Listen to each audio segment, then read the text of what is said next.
Hello, and welcome to a very special edition of Just Jen. I'm your host, Jen. If this is your first time stopping by, welcome. If you've been gracious enough to come back, I cannot tell you how much your support means to me. I recently decided to start a segment series called Recovery Uncovered. Not just about addiction issues, but about all things that we need to recover from. And that's exactly what my next guest dealt with: depression and mental illness. Have you ever felt sad, down, and you didn't know why? Has these feelings lasted longer than a day, a week? What if you woke up feeling hopeless in every aspect of your life for over 5 years? That's exactly what she went through. The stigma attached to mental illness is what kept her suffering in silence for over 5 years. And when she did reach out, the backlash that she received drove her deeper into depression, causing her to turn to things like self-harm to find some relief from the way that she felt on the inside. The NAMI, the National Alliance for Mental Illness, reports that over 61 million Americans deal with some type of mental disorder on a daily basis. And the tragic thing is that they don't know why they feel this way. Major depressive disorder is when a person feels hopeless in every aspect of their life. If you are one of those 61 million Americans that suffer from depression, anxiety, PTSD, OCD, or an eating disorder, please know that there is help available and you are not alone.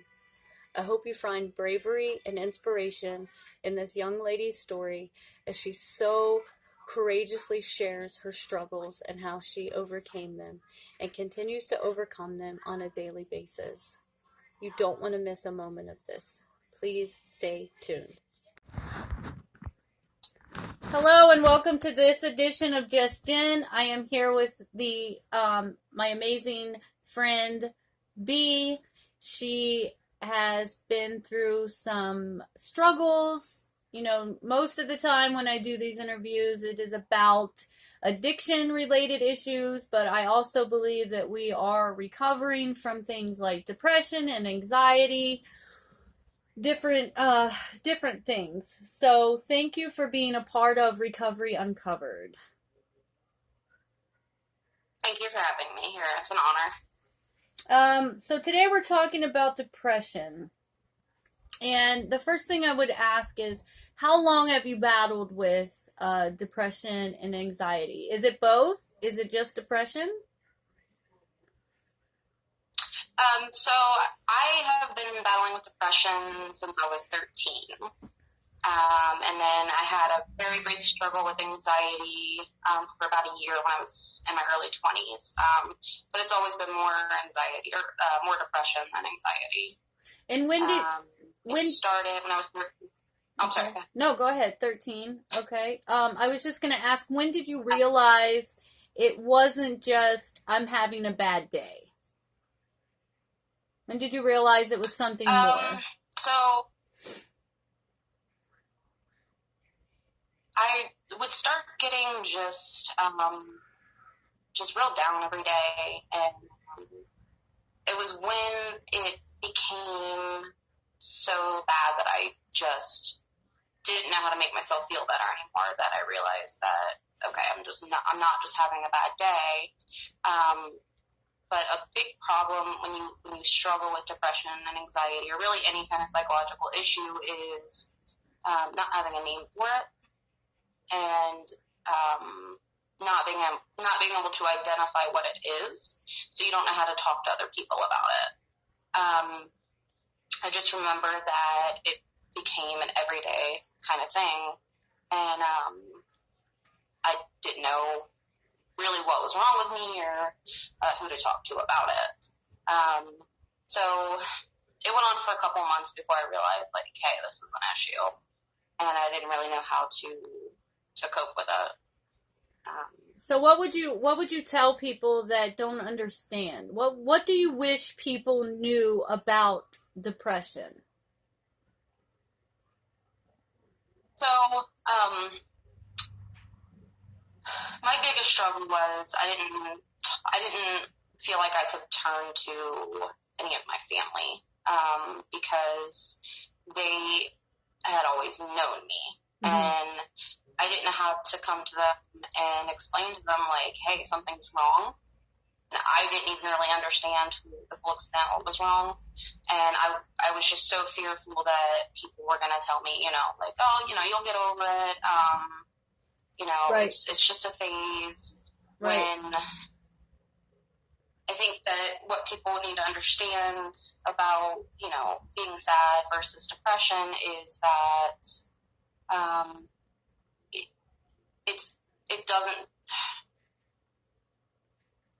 it doesn't just pass like a mood. When it gets to a point where it affects, right, and when it gets to a point where it's affecting every aspect of your life and the quality of your life, right, and so there's just being sad, and then there is feeling like you just don't want to live anymore. In a way, it feels like your body and your emotions have turned against you, and that, your own emotions are attacking you, and you don't know how to deal with that. And the only thing that you can think that will make it better is to just stop existing. I was suicidal, so I struggled with depression from the time I was 13 until, on a consistent basis, and from the time I was 13 until I was about 19. And through that whole time, I guess you could classify me as suicidal, but it was never that I wanted to kill myself. It was just that I just didn't want to exist anymore. So I was raised, obviously, in a Christian home, and, I had been taught that people who commit suicide went to hell. Right. And I knew that, and I believed that, and I believed that God, He made that a reality to me, and He made that so real to me because it was the only thing that kept me from committing suicide. Right. Quite a few times when it just got so unbearable. But, I believe that hell is real, and in my mind, it's like, well, I'm suffering here on earth, and I want it to stop, and the only way that seems like it'll stop is if I die. But I know that on the other side of the coin, that the suffering is going to be worse. So I felt trapped, no matter which way I looked at it. Right. And, right. So what happened? It wasn't something. So if you couldn't reach out to your family, which is a lot of, that's what a lot of the people that I talk to when I do these interviews with people that struggle with, drugs and alcohol. Nobody in their family, in some cases, have ever had issues. And they're like the black sheep of the family, and they feel like nobody is going to understand them. Everybody's going to judge them. So it's amazing to me, and this is why I wanted to do this, because I want people to see that, across the board, we are recovering from things more than just drugs and alcohol. So I understand you couldn't reach out, to your family. So did you have some other kind of outlet? Was there anybody there for you that you could relate to, or did you turn to some other kind of outlet? Because that's a terrible place to be in, to where you're like, damned if you do, if I stick around in this life, damned if I don't, because now if I take my own life, I'm going to burn in hell for eternity. So I'm stuck in this terrible, purgatory, mental, purgatory, to where I can't do either one. Did you find an outlet? Did you sometimes people, tell me about that. So I had one friend that I had met when I had just moved into the school district that we lived in. We moved to Cleves when I was 13, and I met a girl, and she was there for me. But the biggest outlet that I would use to feel better would be, and this might seem counterproductive, but I would use music. Right. And I would actually find the saddest songs I could and just almost feed into that, because in a way, no one else can possibly understand what I'm going through. I can't go and tell my family, because they're going to think that I'm just going through a thing, or I'm just making it up, or I'm just going to be okay. But the way that it felt in the moment was, this is never going to end. Right. There is no end to this. And, I would to sad music, and it would help me purge those feelings, but it got to a point where that wasn't enough. So then I began cutting myself and self-harming. Right. And I did that for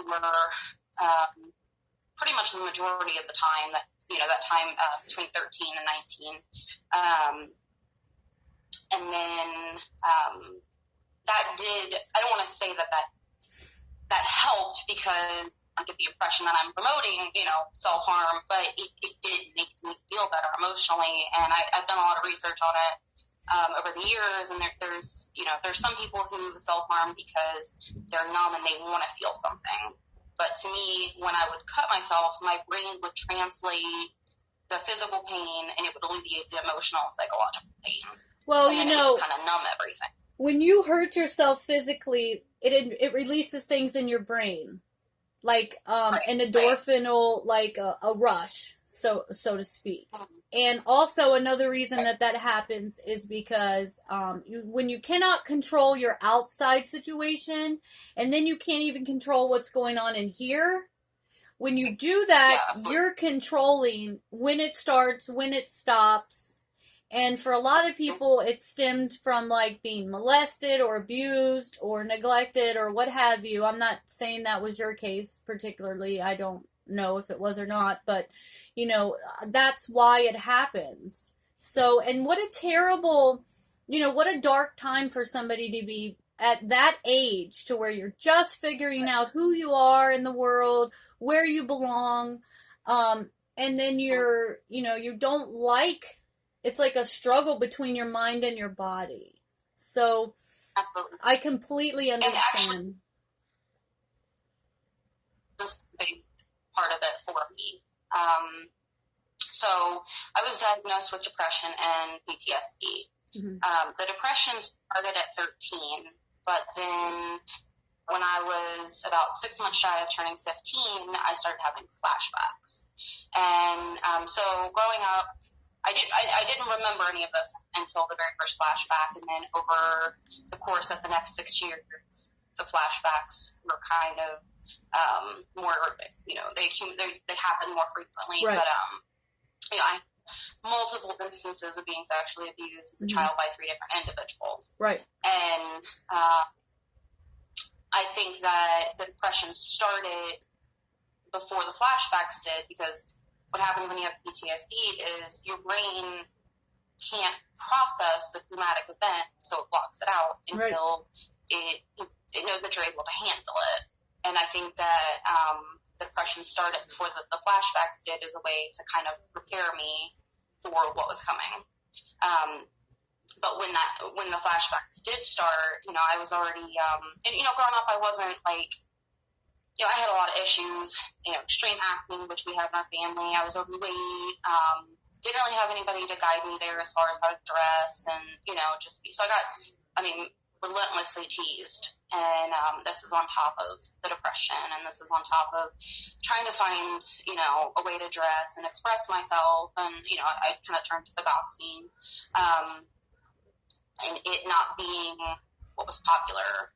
So then being teased for that, and just being teased for how I looked and being overweight. And then on top of that, now I'm dealing with this depression and just not wanting to be alive anymore. And do you think maybe it was just all... Do you think maybe you sought out something that you knew wasn't popular so that your outside environment would kind of match your inside feeling? Because, I find that a lot of girls that I talk to, and not just girls, but a lot of girls especially, when they feel so bad about themselves on the inside, they get with these partners that abuse them, and they're letting someone treat them on the outside how they feel on the inside. And someone's going to watch this, and they're going to say to themselves or out loud, now how could something happen to somebody and them not remember it until they're 15? I think that it is a very good representation of, as far as trying to express myself with how I was dressing and everything. It did and now that you put it, I never really thought of it like that, but now that you say it like that, I do think that my attempt to kind of have my own style and, you know, being more attracted to the goth style and trend was kind of like a cry for, like, there's you know, something's not right inside. Right. But again, I could tell anybody. I did have, so, you know, I had a friend, but she was 13 too. You know, there was only so much that she could help me with. And right. When the flashback started, I didn't, there's such a sense of shame and embarrassment and guilt because, you know, you remember yourself in the situation and you can't, all you can think is, how did I let this happen? You're not able to rationalize, well, you were a child. Right, and right. you had no control over it. And it was never, like, forced or held down against my will. I participated in everything, but I had no idea the ramifications of it or how it was going to affect me later in life. So from that, you develop a lot of feelings of, you know, there's something wrong with me. You know, I'm disgusting. I let this happen. It was my fault. And then, you know, you have that shame and embarrassment and guilt, and you don't know how to talk about it. Right. In a way, it was kind of like a double-edged sword when the flashback started because, on the one hand, you know, I have these memories of this terrible thing, and it did make the depression worse. But at the same time, I now had an understanding of where it was coming from. I understood why I was feeling the way that I was feeling. So it was, you know, it was both a blessing and a curse at the same time. And then it would start just from, like, one instance with one person, and then over the next couple of years, I would have memories resurface of the other individuals. And then in the midst of this, so, you know, I did start partying when I was 15. I never got, like, addicted to anything hardcore. Right. You know, I smoked weed, drank, but I did have a very addictive personality, so I was in the mind frame of anything that's going to make me feel good, I'll try it. Thankfully, I never had the chance to try anything more serious, like heroin or meth or anything like that. Those things that are really hard to get off of. Right. But I did look for release anywhere I could find it, and that turned me to,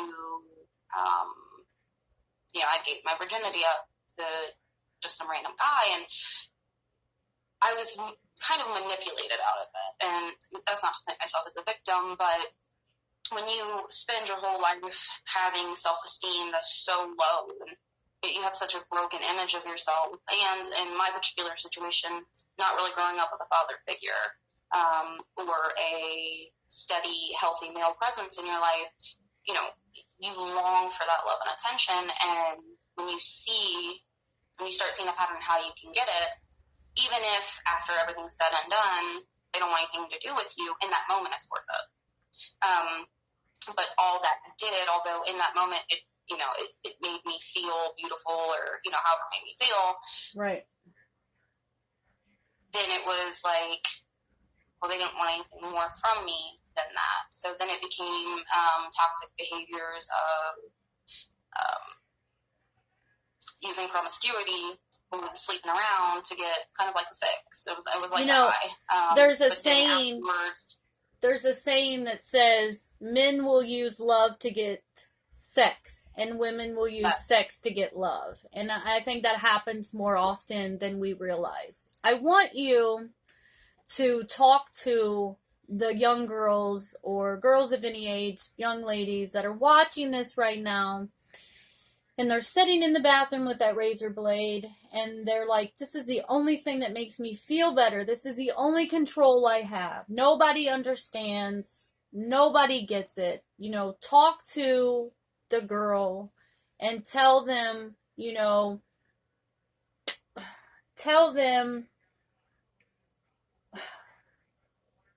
this touches my heart a lot, because I have a lot of friends that deal with this on a daily basis that's never touched a drug.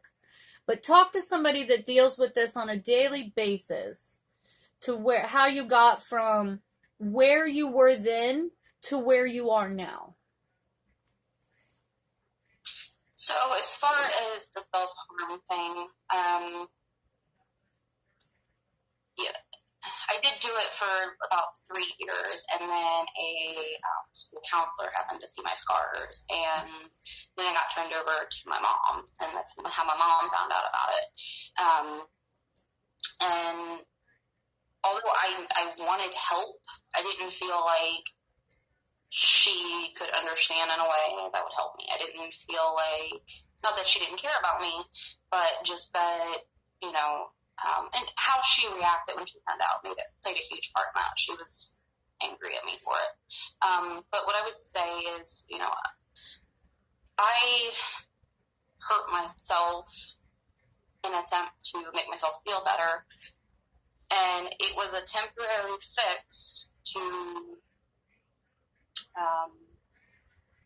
it was a temporary fix because the pain always comes back. Right. It does make, right. you know, it makes you feel better for a moment, but it always comes back, and I now have scars I'm going to have for the rest of my life. And what finally made me stop was that, you know, I just kind of had this moment of clarity where it was like, you know, this isn't doing anything for me. Right. You know, I would, you know, it could be 90-something degrees out, and I'm wearing long sleeves and pants and burning up, and, you know, thinking that nobody knows why.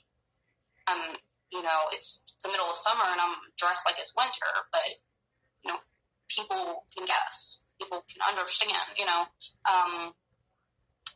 What I would say to them is that the pain will heal on the inside, but you have to live with those scars for the rest of your life. It will always be a permanent reminder of, you know, a place of self-hatred that was so temporary in the vast length of your life that you have to carry around with you, and there's a lot of shame in it.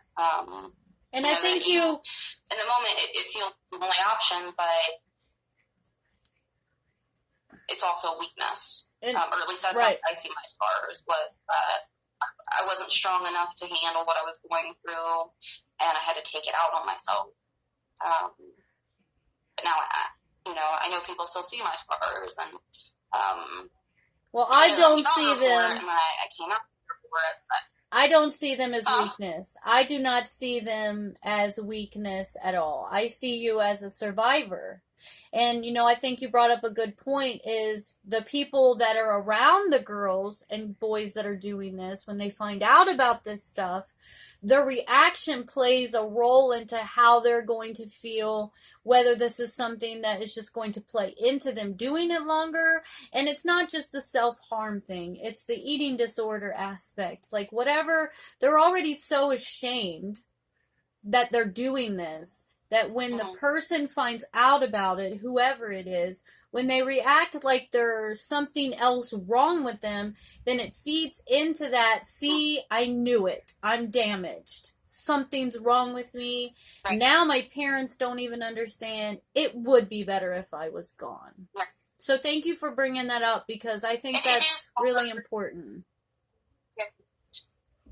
So the day that my mom found out, they had actually taken me up to Children's Hospital, and before we had went up there, you know, I went and stayed with my sister for a few days, and we didn't really talk about it, but when I came home, and I found myself very angry. Like there wasn't, you know, like they were trying to get me to come down and eat dinner, and I just refused, and it turned into this like huge shouting match, and you know, they were just trying to get me to talk. Why are you doing this? Why are you doing this stuff? And I couldn't explain it, because then I had to, the things that I was, you know, I had remembered, I had to explain why, you know, I was so sad all the time. And it's not even a sadness. When you're that depressed, it's like you have this gaping hole in your chest, and it sucks the life and the light and the color out of everything, and you just want it to stop. So it's not just, you know, a feeling of sadness. It's literally an emptiness in you, and it's looking for something to fill it up. And a lot of people aren't aware of the only thing that can fill that up. So we turn to other things, turn to drugs, turn to alcohol, we turn to sex, we turn to self-harm, just, you know, the various vices of the world. And because how my mom had initially reacted when she found out, that made me shut down. Right. That showed me that I couldn't trust her with this thing, because I was still struggling with sexual abuse myself, and it took me a really long time to realize that, I wasn't to blame for it. Right. It wasn't my fault. I had no reason to be ashamed. It was something that happened to me. So if you're going to get angry about what I'm using to help, dull my pain, how are you going to look at me when I tell you this thing? And I remembered that, it's not like I said, it's not like I was held down and forced. I went along with it, but I was also 4 years old. Right. I had no idea what I was doing.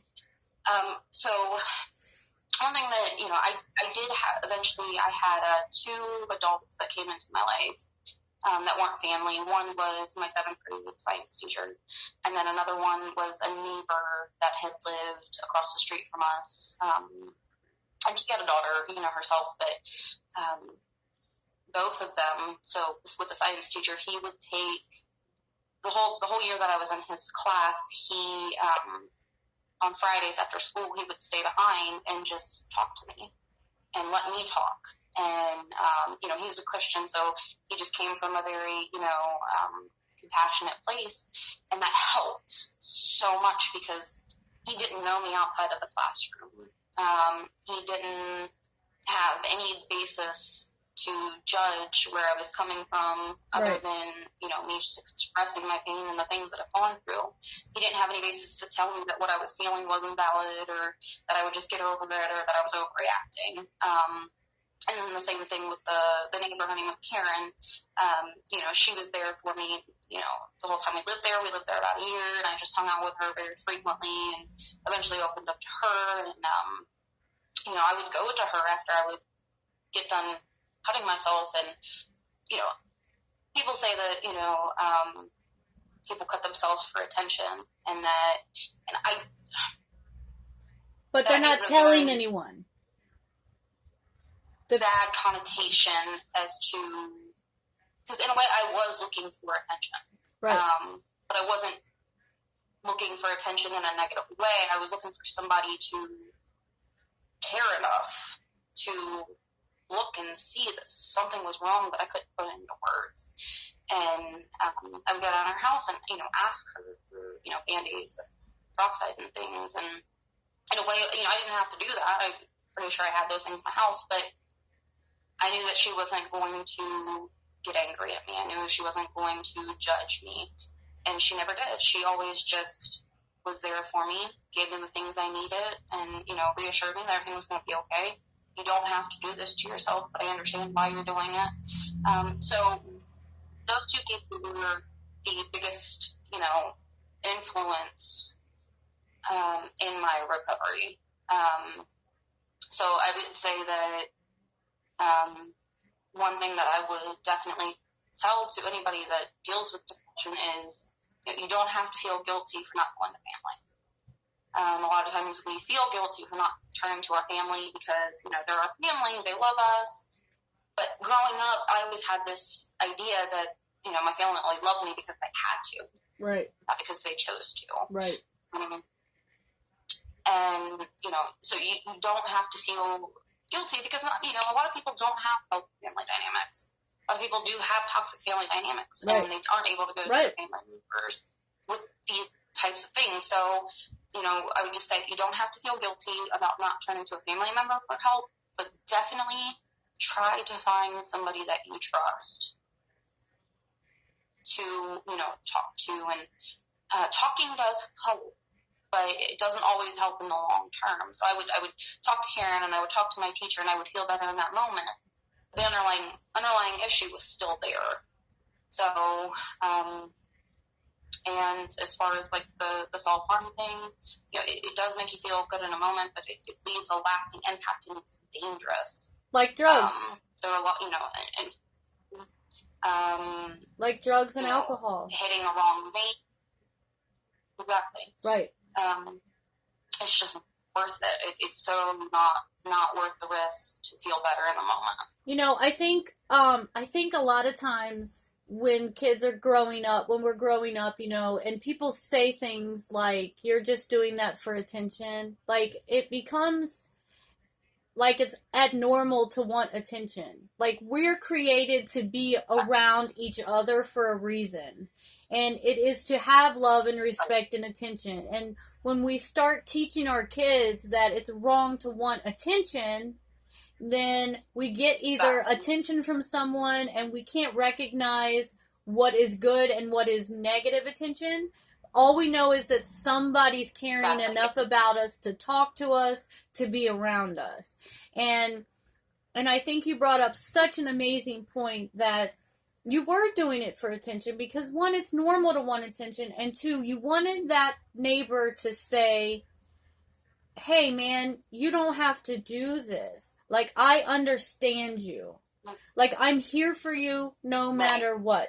The unconditional acceptance, not of what we're doing, but of just who we are. Because we are enough to be loved. I want to say thank you so much for being here today. You have shed a million lights on things that I think people don't want to talk about. They don't know how to talk about.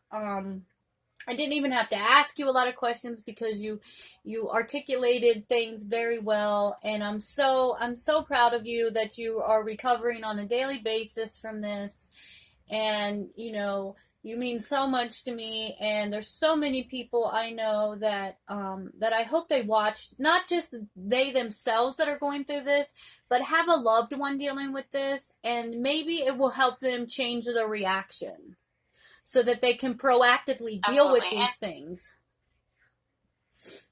Yeah, absolutely. And, the people that, they have dealt with or dealing with things, you don't want to hear that it gets better. And that was my biggest fear when I would go to certain people about it was, them just telling me, oh, it'll get better. Right. It'll get better. And while it does get better, when you're in that moment, when it feels like that moment's so large, you feel like that moment is all you have. And although you may logically know, yeah, it may get better someday, in that moment, you're so consumed with the emptiness and the pain that you can't possibly see how it will ever get better. Right. But suicide, not to be cliche, but I know that those cliches are cliches because they're the truth. Right. Suicide is a temporary fix to... It's a permanent fix to a temporary problem. Right. All you're doing when you end your life is you're not making things better. Right. You're just ending the possibility that things could ever get better.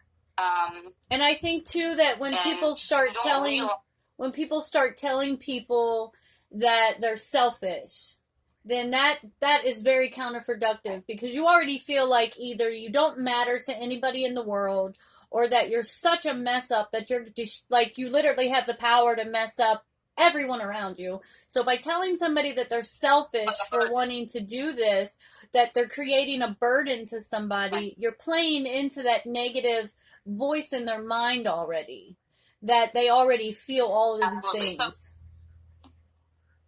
somebody suicidal like that, when they're so depressed that, I'd seen something and it said, suicide is not, it's not the cure to depression or something, it's a symptom of depression. Right, right. Or it's not a tragic thing to depression, it's a symptom of depression. When somebody is because, we as human beings, it's, we have a natural, self-preservation. Right. About us. Right. It's not natural for us to want to end our life. Most times, it's not that people want to die.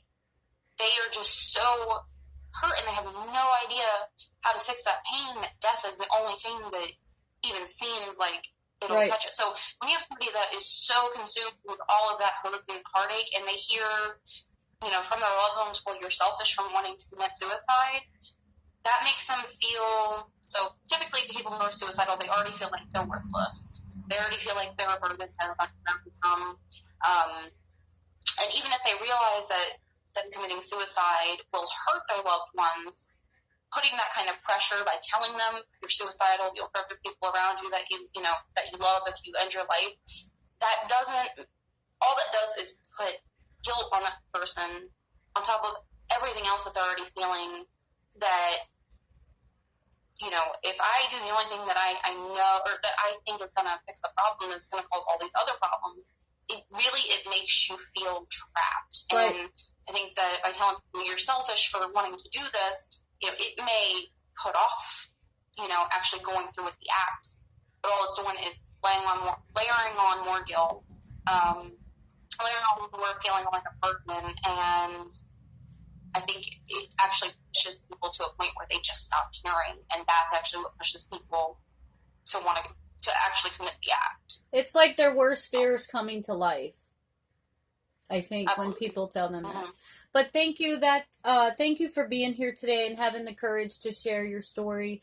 You're an amazing young lady, and I'm super proud of you. Thank you for being a part of Recovery Uncovered and being here today on Just Jen. If you or a loved one are suffering from depression, anxiety, or any type of mental illness, PTSD, please don't wait to reach out. If you need resources, please reach out. I will provide a link in the comments in the description below for some resources for either addiction or to find a safe place. On average, 129 people a day commit suicide. So I take this very serious and very personal. Thanks for watching Just Jen, and as always, thanks for the click. That was an amazing story. I hope that you found inspiration from it and you realize that you are not alone. You do not have to suffer in silence. I'm going to provide the links to the hotlines and resources that are available 24/7 so that you can reach out. Please take this serious. In 2016, the CDC reported nearly 45,000 deaths related to suicide. It's twice the number of homicide-related deaths. And what's tragic is that between the ages of 15 and 36, when your life is supposed to be at its prime, it is the second leading cause of death. Please don't wait and don't suffer in silence. Thank you for watching. If you've gotten anything out of this and you want to make sure that you catch our next episode coming up, where I'm going to be interviewing someone that overcame their struggles with addiction and how they're living their life in everyday recovery, don't forget to subscribe and hit the bell so that you can be notified for our upcoming videos. Thank you for watching, and as always, thanks for the click.